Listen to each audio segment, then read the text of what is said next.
Livro Quem tem ouvidos, ouça. Lições de Pérgamo e Tiatira em Apocalipse. Pedro Dong.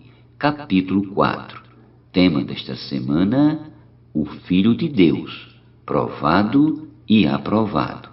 Meta de hoje: leitura das páginas 59 a 61. A cidade de Tiatira. Vejamos agora a igreja em Tiatira. Sobre ela, uma nota da King James atualizada diz: Tiatira, atual Aksar, foi fundada por Seleuco, 311 a 280 a.C., com o objetivo de ser um posto militar avançado. Lídia, uma vendedora de púrpura encontrada por Paulo na cidade de Filipos, era natural de Tiatira. Atos capítulo 16, versículo 14. A cor púrpura era obtida de algumas espécies de moluscos nativos do mar Mediterrâneo. Pela dificuldade de obtenção, seu preço era muito alto, pois eram moluscos específicos daquela região.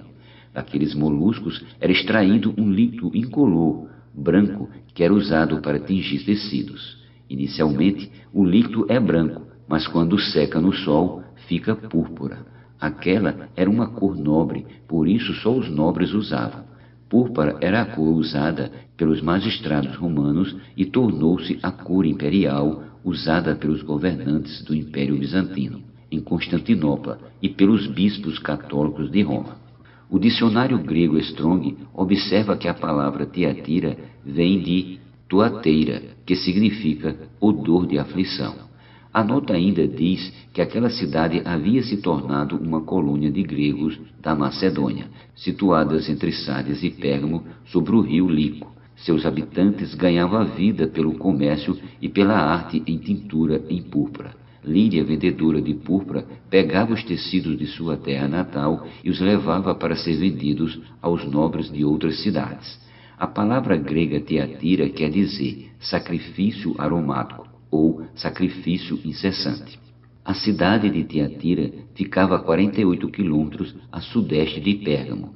Cada uma de suas associações comerciais era dedicada a um patrono ou patrona, ambos divinos, cujos eventos sociais centravam-se na adoração desses deuses. A pressão para que os cristãos participassem desse estilo idólatra de vida, tanto por razões econômicas como por razões sociais, era grande. A carta a Tiatira é a mais longa das 7 e a peça central de todas.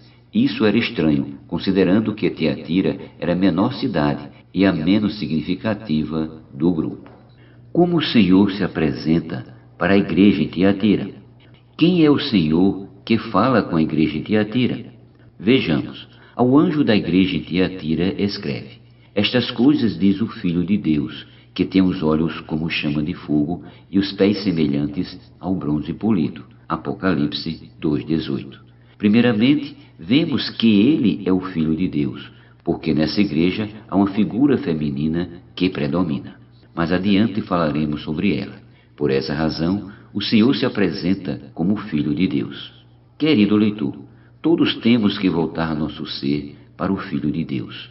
Toda a igreja tem que se voltar para ele, que tem olhos como chama de fogo, o que significa que seus olhos perscrutam e infundem o fogo, purificando tudo quanto perscrutam. O Filho de Deus também possui os pés semelhantes a bronze polido. O bronze na Bíblia quer dizer julgamento. Os pés de bronze polido dizem respeito ao fato de ter sido julgado e aprovado em seu modo de andar. Como filhos de Deus, Jesus foi julgado, provado e aprovado. Isso é muito significativo, pois também aponta para o desejo de Deus que tenhamos um andar aprovado em nosso dia a dia. Nosso modo de andar, de viver a vida cristã, não pode pautar-se em doutrinas, argumentos, mas em ser aprovado por Deus. Os olhos no livro de Apocalipse são muito significativos, pois dizem respeito aos 7 Espíritos de Deus que percorrem toda a terra. Nós vivemos a era de Apocalipse, a era em que os 7 Espíritos estão atuando intensamente em toda a terra. Então vi, no meio do trono e dos 4 seres viventes, e entre os anciões de pé, um cordeiro como tendo sido morto. Ele tinha 7 chifres, bem como 7 olhos, que são os 7 Espíritos de Deus enviados por toda a terra. Apocalipse 5:6. Esse é o Filho de Deus, o Senhor que aparece à igreja em Tiatira, aquele que tem olhos como chama de fogo. No livro de Daniel também temos uma menção ao mesmo homem descrito em Apocalipse. Levantei os olhos e olhei, e eis um homem vestido de linho, cujos ombros estavam cingidos de ouro puro de Ufaz. O seu corpo era como um berilho, o seu rosto como um relâmpago e seus olhos como tochas de fogo. Os seus braços, seus pés brilhavam como bronze polido, e a voz de suas palavras era como o estrondo de muitas águas. Apocalipse capítulo 10, versículos do 5 ao 6. Em nossa experiência, todos os dias precisamos conectar-nos com o Filho de Deus, com aquele que é fogo, que é a fonte de nossa energia. Quando fazemos isso pela manhã, por exemplo, ao sair para trabalhar, estudar ou até mesmo para pregar o Evangelho nas ruas, saímos como um metal derretido, vermelho reluzente, pegando fogo. Nessa condição, quando perguntamos às pessoas a nosso redor, posso orar por você? Transmitiremos o mesmo fogo a elas.